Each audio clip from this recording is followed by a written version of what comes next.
गुलामी की मानसिकता से मुक्ति ये बहुत महत्वपूर्ण प्रण है।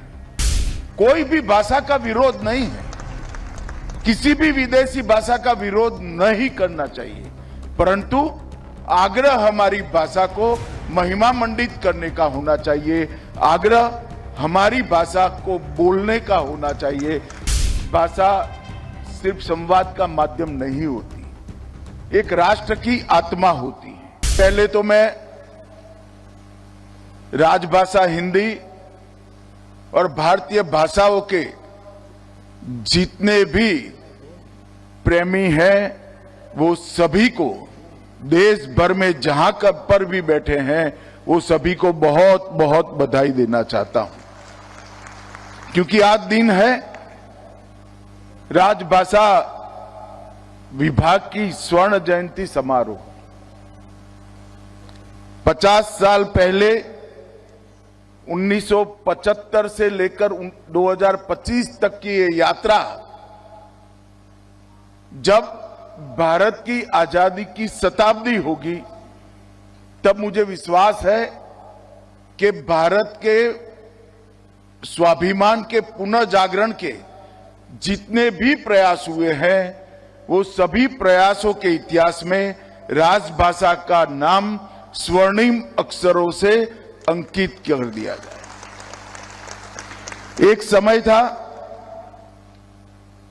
जब राजभाषा विभाग की स्थापना हुई, उद्देश्य यह था कि हमारा प्रशासन हमारे देश के नागरिकों की भाषा में चले।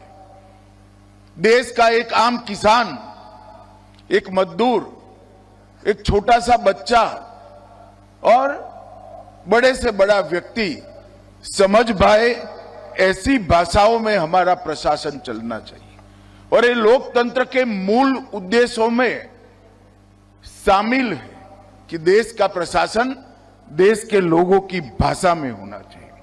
और एक प्रकार से भारत के आत्मसम्मान को जागरूक करने के लिए भी भारतीय भाषाओं का उपयोग प्रशासन में हो, ये बहुत जरूरी था, क्योंकि कोई भी देश अपनी भाषा छोड़कर अपनी संस्कृति, साहित्य, इतिहास और जीवन के संस्कार, समाज जीवन के संस्कार, उसको चिरंजीव नहीं रख सकता।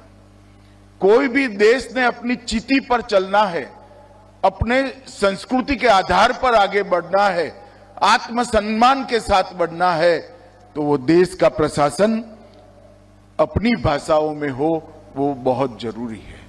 इस महान उद्देश्य के साथ राजभाषा की शुरुआत हुई और 50 वर्ष की ये यात्रा आज ऐसे मकाम पर आकर खड़ी है कि यहां हमने इसको आगे ले जाने का हमारा प्रयास और आगे ले जाने का हमारा पूरा रास्ता तय करने की जरूरत है।